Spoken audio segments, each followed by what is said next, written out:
Meu nome é Stefano. Hoje daremos início à gravação do piloto do podcast Fala Pantanal. Será o nosso primeiro programa.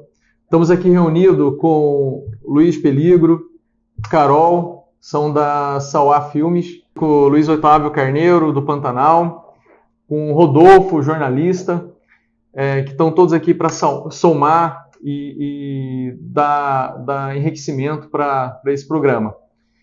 O intuito desse programa é dar visibilidade para a cultura e para o homem pantaneiro, homens e mulheres do Pantanal que dependem e vivem dessa planície. E quem sabe mostrar para o Brasil e para demais regiões do mundo como que é viver, como que é a cultura do nosso Pantanal, que é riquíssimo. E então agora fiquem com o nosso piloto, espero que aproveitem, e é isso aí.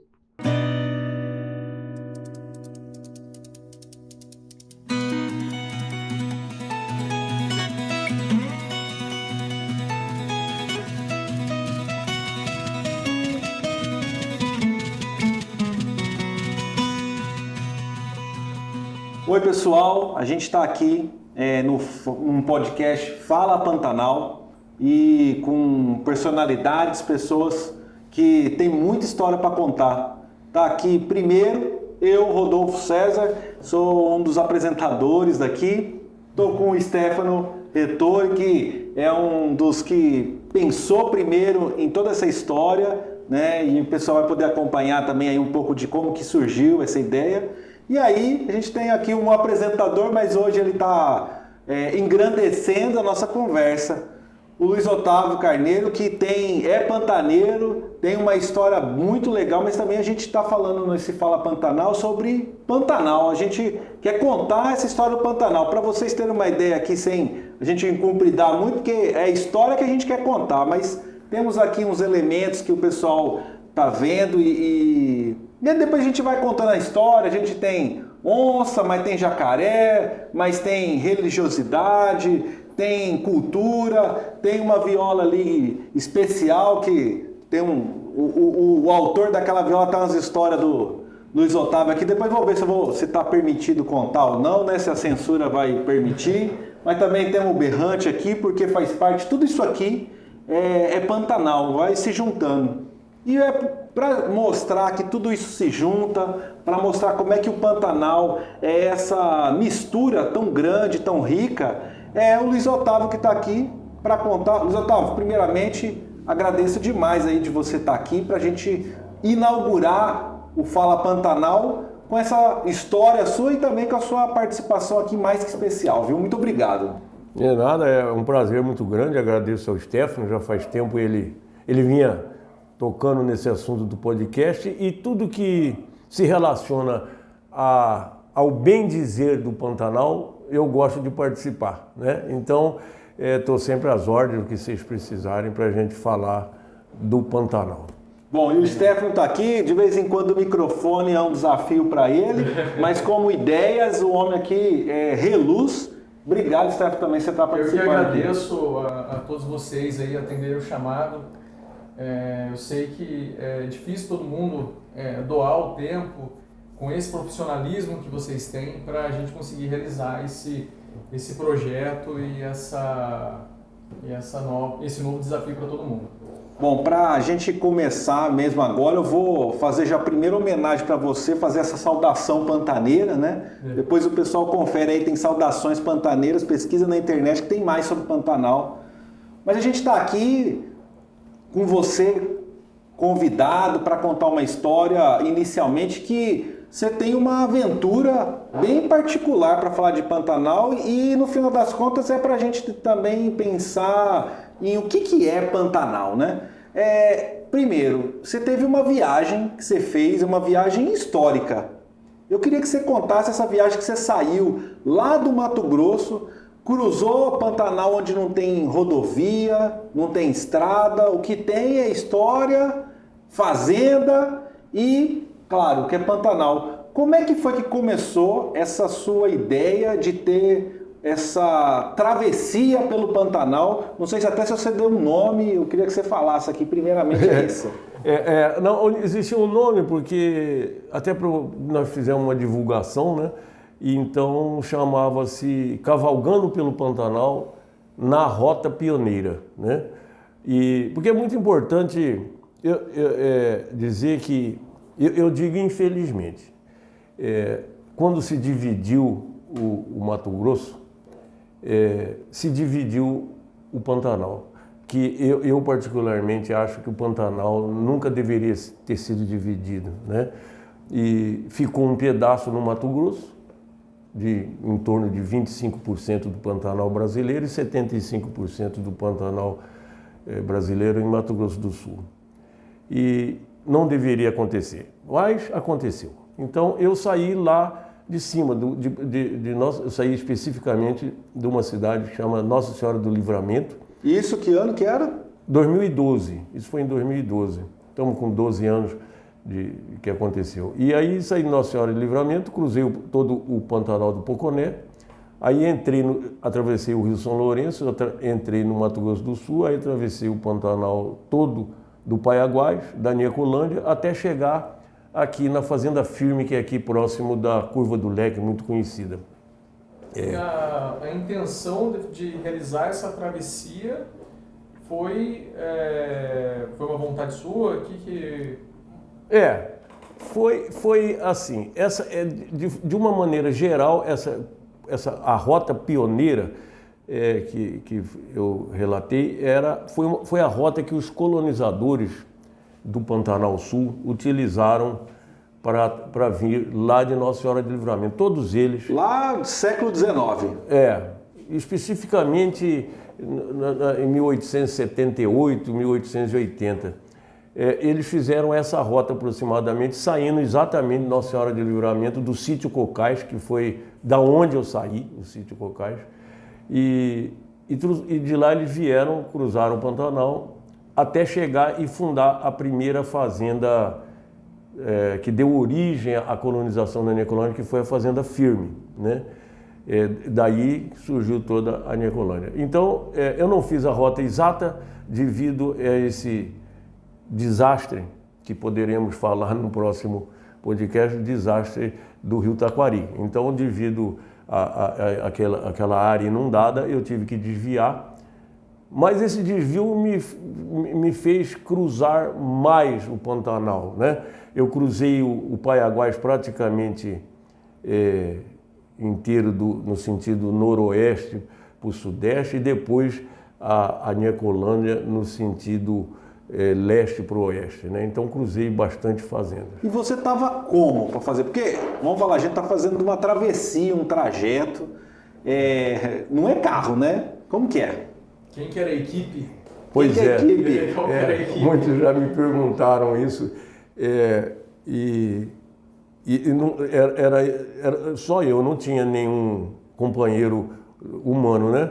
Eu tinha 2 animais, 2 cavalos pantaneiros, 2 burros cargueiros e um cachorro, né? E eu, que, entre aspas, o único racional, né? Mas muitas vezes eu percebi que eles eram mais racionais que eu. Mas e como que chamava? Como que chamava essa equipe aí? Os burros eram Serena e Pachola e os cavalos eram Focos e Maestro, que eram todos os cavalos pantaneiros. E meu cachorro que era o Zap. Então o Zap era o que mandava a mensagem ali. Pois é, o Zap você sabe que não tem nada a ver com atualmente, tem o WhatsApp e quando a gente fala Zap se vão para o WhatsApp. Mas naquela época não existia o WhatsApp, tampouco esses telefones, não existia. Então o Zap, o nome dele é porque ele tinha uma mancha no olho e para quem joga truco, não sei se vocês jogam truco, existe a carta maior que é o Zap e o sinal do Zap é piscar o olho direito, sabe? E era a mancha, por isso que o nome dele era Zap. E você preparou eles para fazer? Porque essa viagem demorou quanto tempo? A gente não tem estrada. Você passou 43 dias. Você passou foi a viagem. Como é que dormia, por exemplo? Existiram trechos que vim por estrada.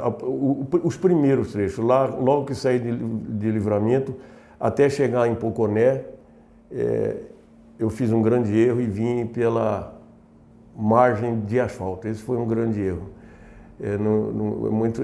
Não é respeitado os cavaleiros na beira do asfalto. E depois de Poconé até no Rio São Lourenço, eu vim pela Transpantaneira, mas também pela estrada. Depois que entrei no Mato Grosso do Sul, aí acabou a estrada. Aí era de fazenda em fazenda, e de bitolas, né, de alcançando fazenda. E... Só para eu entender, isso aí, a Transpantaneira, ela sai da estrada, ela vai até onde ali no Pantanal? Onde que ela está? Ela sai da onde no Mato Grosso? Né? No Mato Grosso, ela sai de Poconé. Eu tenho até uma foto que tem a entrada da Transpantaneira. Ela sai de Poconé. Agora na ponte, eu já fui ligado na ponte. Esse é um projeto bastante antigo. Era para ser ligado, essa estrada, atualmente, ela sai de Poconé e chega no Porto Jofre. E daqui para lá, ela só foi até aqui que a gente chama da Codrasa, aqui em Corumbá. Lá é Ladário ali. Só foi até ali. Aí dali, essa estrada... Que nunca aconteceu, iria se encontrar, era a Transpantaneira. Ia cruzar o Pantanal, principalmente do Paiaguás, e sair lá no Porto Jofre. E os animais, né? Tipo, vamos pôr todos os animais, né? Da participação. Como é que treinou? Porque andar a cavalo tem o seu desafio, né? Os animais, eu não sei como é que era o chão tinha alagado, porque o Pantanal é isso, né? O pessoal que está assistindo muitas vezes não conhece o Pantanal ou pela primeira vez, tipo, pode ter aquela visão assim que é tudo água, né? E como que era para andar? Isso é muito interessante o que você falou, e eu acho muito importante que esse podcast divulgue isso. Essa diferença na palavra do Pantanal alagado e o Pantanal alagável. Porque, na verdade, o Pantanal, quando fala Pantanal, quem é de fora tem aquela ideia de pântano, né? Mas nós não temos pântano, nós não somos alagados. Nós somos uma planície alagável.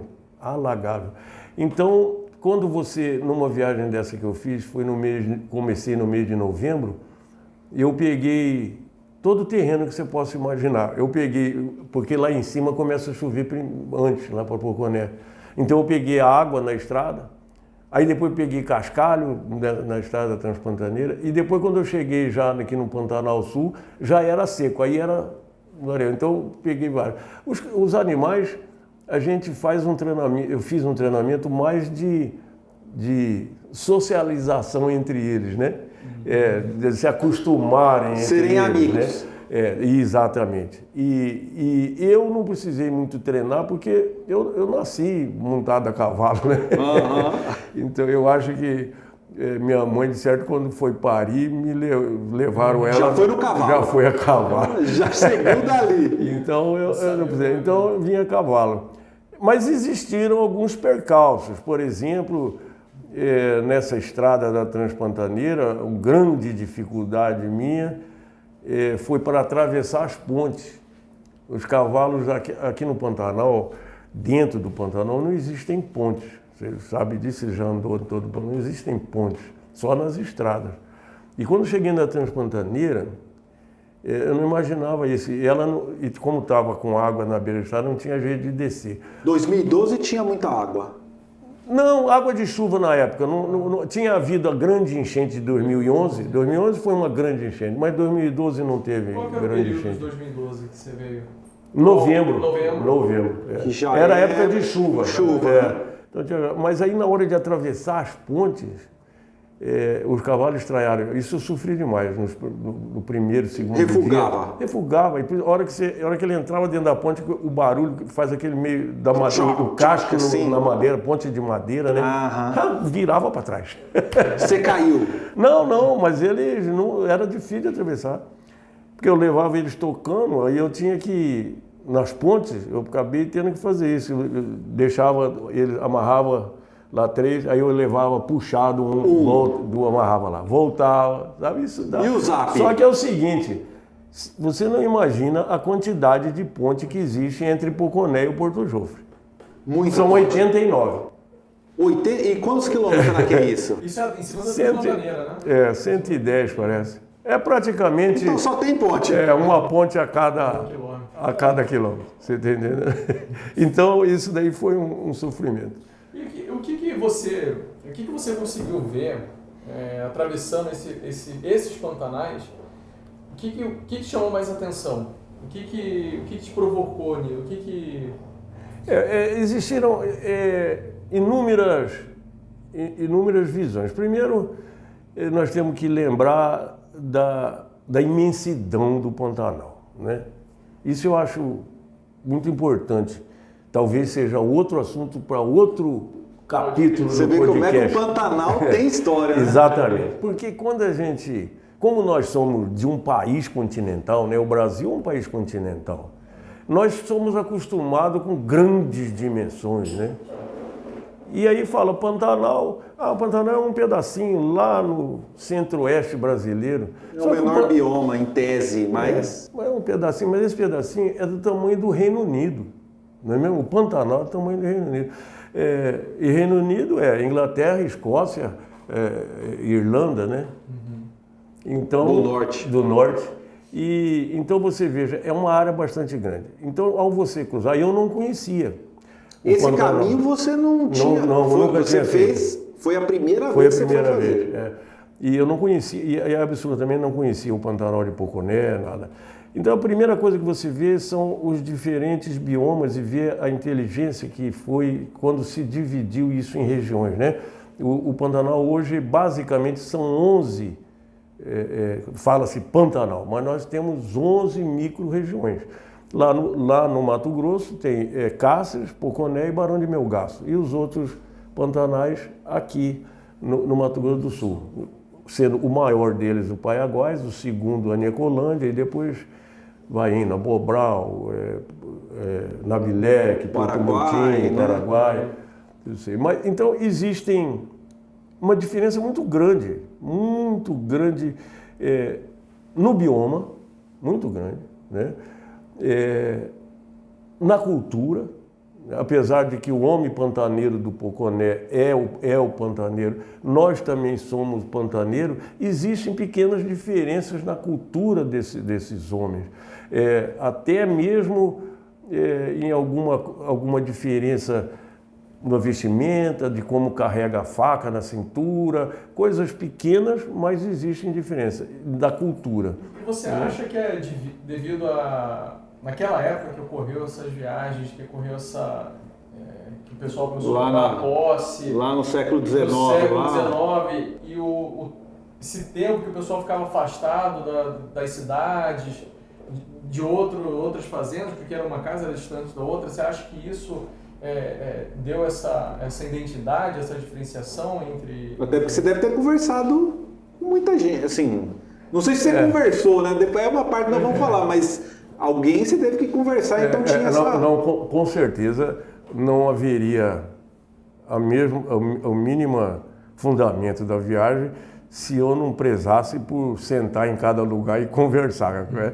E isso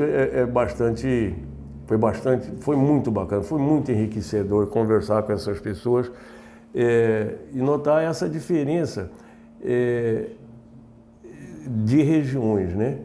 Apesar de que é uma irmandade, sabe? Você não consegue, lá no Pantanal, quando você está dentro do Pantanal, uma coisa engraçada, você não consegue que o vaqueiro pantaneiro, ele não vê essa diferença do Mato Grosso e Mato Grosso do Sul. Não existe.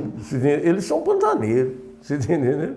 Uhum. Mas aí você vai sentindo, isso que o Stefano falou, as fazendas eram muito distantes, né? E acessos à cidade eram muito difíceis, né? Muito difíceis. Então, por exemplo, o meu pai e minha mãe ainda são do tempo que eles vinham na cidade uma vez por ano. Eles moravam uma vez por ano só. Né?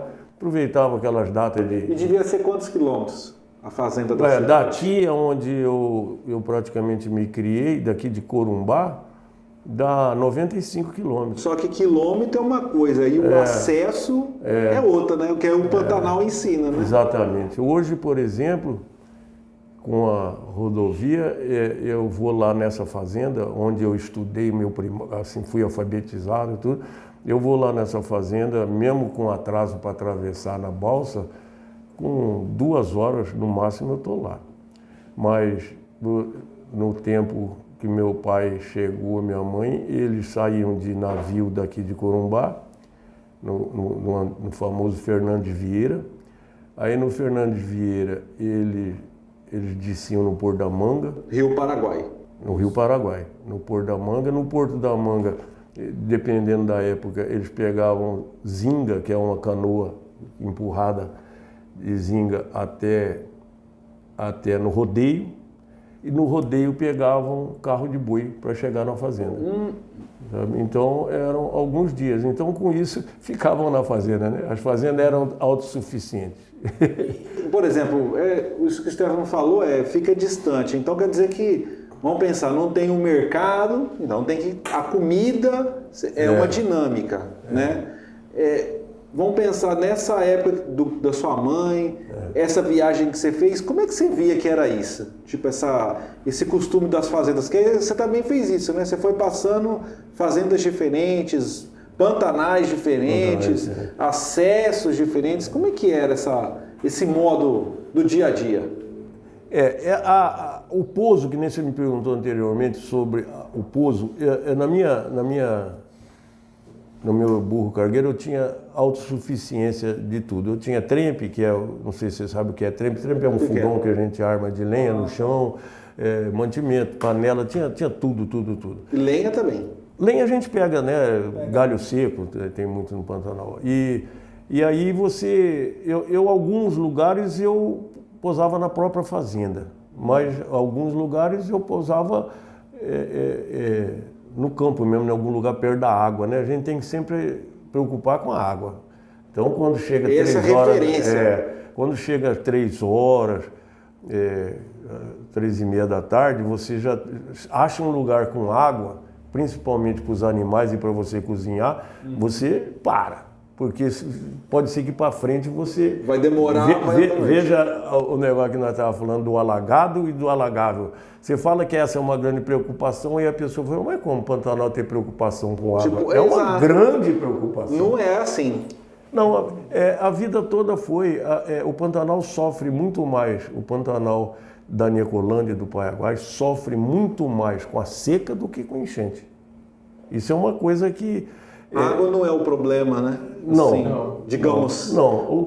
A água no Pantanal é problema nos pantanais beira-rio, como é aqui do Alto Paraguai, o Pantanal do Abobral, o Pantanal do Nabileque, que são pantanais beira-rio. Esses realmente são um grande problema quando tem grandes enchentes, porque inunda tudo temporariamente e aí você tem que tirar todo o gado. Mas os outros pantanais, Poconé, Paiaguás, Niecolândia, Miranda, parte de Miranda, parte de Aquidauana, parte de Porto Murtinho, sofre-se muito mais na seca, com a falta de água, do que com a enchente. Entendeu? Então, na viagem, eu chegava num lugar que tinha água, eu já montava o acampamento. Sendo curioso e engraçado o que aconteceu, de eu montar um acampamento aqui, dormir aqui, cozinhar, montar a rede, acender um fogo para evitar onça. Aí no outro dia desmontava tudo aquilo, andava 40 minutos a cavalo, chegava na sede. Você está entendendo? Mas eu não sabia, né? Porque outra coisa, que talvez no momento, até quem estiver assistindo no momento de hoje, fala assim, mas esse burro não tinha GPS? Não tinha GPS. Tinha GPS naquela época, você fazem só 12 anos, né? Hoje, eu acho que o telefone mais simples que tiver tem GPS, tem câmera, tem tudo.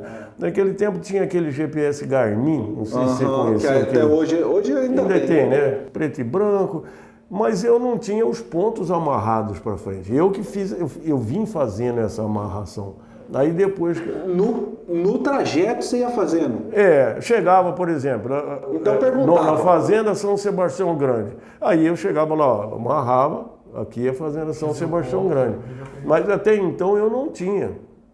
Então, por isso que aconteceu esses negócios do pouso. Às vezes eu pousar perto da fazenda, a São Sebastião Grande especificamente aconteceu isso. Eu posei, que é uma fazenda, não sei se vocês sabem, é uma fazenda que foi uma fazenda de um grande empresário no passado, e esse grande empresário participou da construção de Brasília. Então a casa dessa fazenda... Como chama essa fazenda? São Sebastião Grande. São Sebastião Grande. Em Mato Grosso. Mato Grosso do Sul, no Paiaguás. A casa da fazenda é um projeto de Oscar Niemeyer. Entendeu? Então o Oscar Niemeyer está lá no meio do Pantanal. Está lá, tem um projeto dele lá, e aliás toda a obra do Niemeyer é tombada, aquela casa é tombada. E essa casa especificamente eu posei assim, uma hora e meia antes dela. Não deu para dormir. Não deu para dormir com o Oscar Niemeyer nesse caso aí, não deu. Mas por causa disso, porque não tinha. Hoje é tão. Eu acho que até inimaginável alguém sem um GPS, né? Sim, e sem uma câmera. Eu ali, até foto eu tenho pouca, porque eu tinha daquelas máquinas Olympus, né? E os telefones não tinham. Há 12 anos não tinham câmera. Talvez lá nos Estados Unidos, mas aqui não tinha. Era aqueles telefoninhos ainda... mas bom que você veio na originalidade do Travessil. Foi sua vontade. Foi a vontade. O que o Stefano falou, acho que a sua vontade era justamente ter a ideia dessa chegada, essa vivência, era isso? Não, foi ótimo. Eu não reclamo, eu só gosto de esclarecer essas coisas, porque às vezes a pessoa atua, às vezes eu mesmo esqueço, sabe? Poxa, porque agora é tão simples, né? Esse negócio de WhatsApp, né? Esse negócio de WhatsApp, gente, chegava em alguma fazenda que tinha antena, porque os telefones também antigos... não tinha internet, né? Não tinha essa internet aí. Os telefones antigos tinham um pluguinho para antena. Você pegou isso aí? Aqueles Samsung? Não peguei. Aí chegava numa fazenda que tinha uma antena, eu ia lá, pedia, botar para poder dar notícia para a família, estou vivo. E você também não sabia quando que você ia avisar? Não tinha. Medo? Você teve medo? Eu tive. A gente passa alguns medos, passa algumas dificuldades, não vou negar, passa inúmeras dificuldades. Eu dormi, por exemplo, na Fazenda São Bento, na época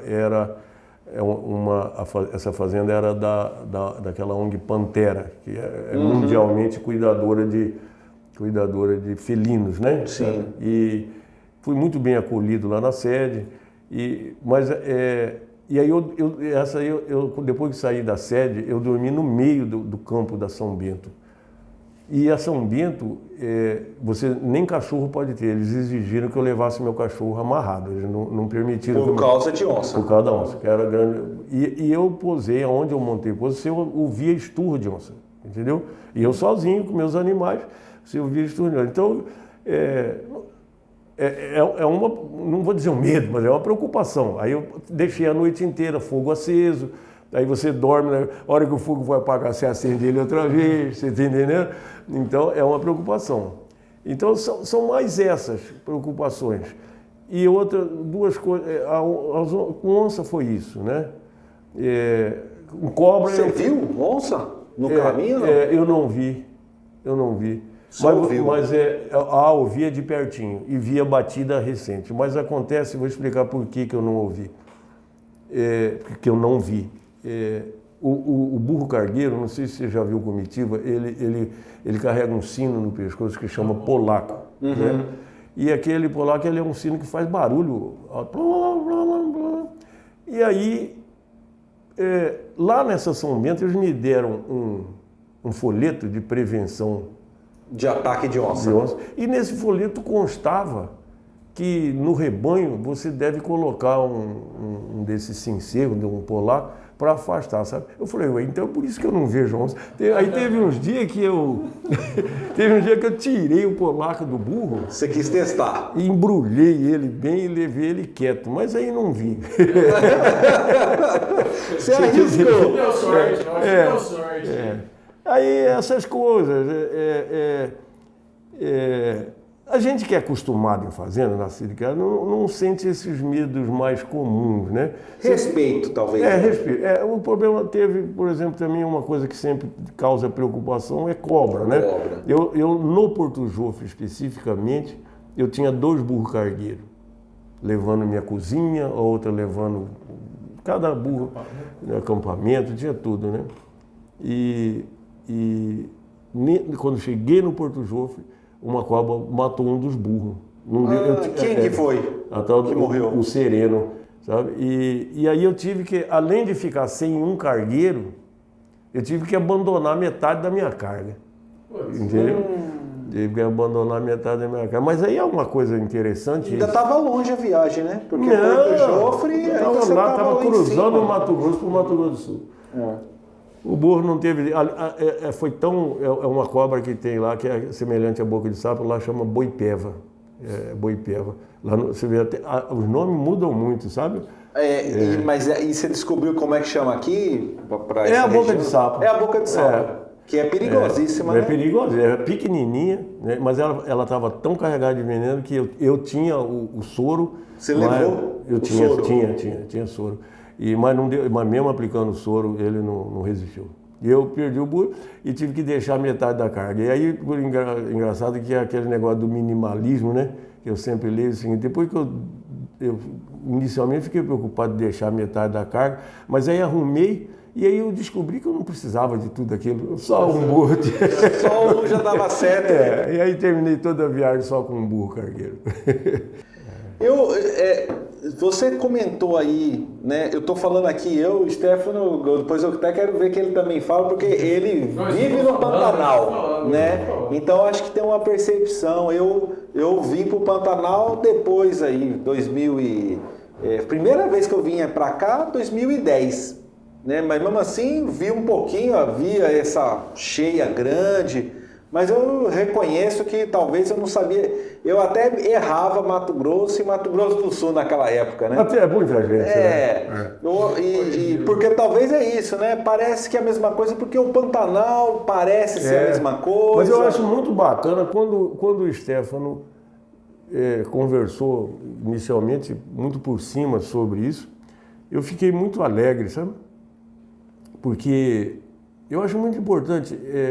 Hoje o Pantanal, devido ao nosso bioma ser o bioma mais conservado do mundo, né?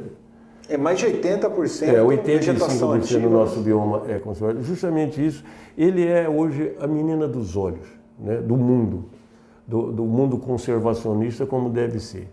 O pantaneiro em si, ele é, o povo pantaneiro é conservacionista. Então eu acho muito importante que através de um podcast, através de reportagem, através de tudo, se esclareçam mais sobre o Pantanal. E não podemos tratar o Pantanal assim, é o Pantanal, é aquele pedacinho ali no centro-oeste brasileiro. Não, o Pantanal é muito rico de cultura, de economia.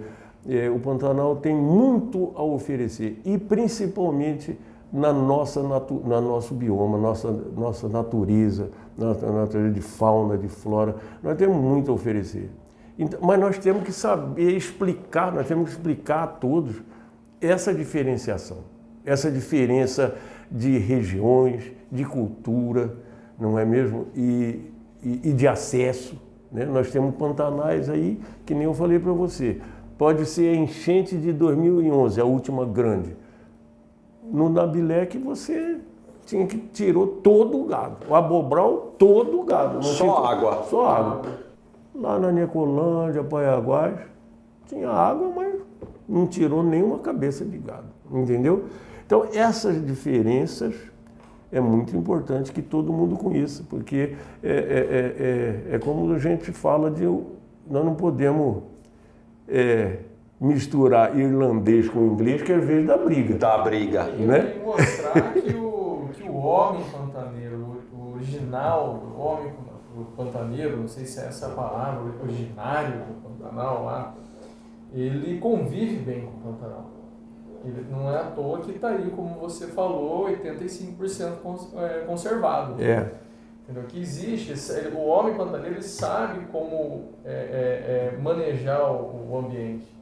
sabe? Aprendeu a manejar o ambiente. Infelizmente, você me fez uma pergunta que eu acho que nós mudamos de assunto, eu não respondi. Você me perguntou logo no início qual foi o maior impacto que eu senti, né? Muitos me perguntaram se foi algum impacto em termos de natureza, tudo. Não foi. Se eu não vi nenhum problema ambiental, eu estaria mentindo. Vi, mas tão pequenininho, né? E o maior do que eu vi, que eu tenho até foto, quando eu atravessei a ponte do Taquari, que fica lá em cima, o maior foi já assoreamento do Taquari, que não é causado por nós, é causado pelo Planalto, né? Então eu vi alguns problemas ambientais, mas insignificante perto do tamanho do Pantanal. O que mais me impressionou foi a falta de gente. Você trabalhou com silêncio muito desses 40 e poucos dias, então? A falta da gente pantaneira. Por razões inúmeras, por nós não termos rede de escola, só temos uma escola no Pantanal inteiro, nós não temos nenhuma assistência médica, nós não temos um posto de saúde no Pantanal inteiro. As famílias migraram do Pantanal.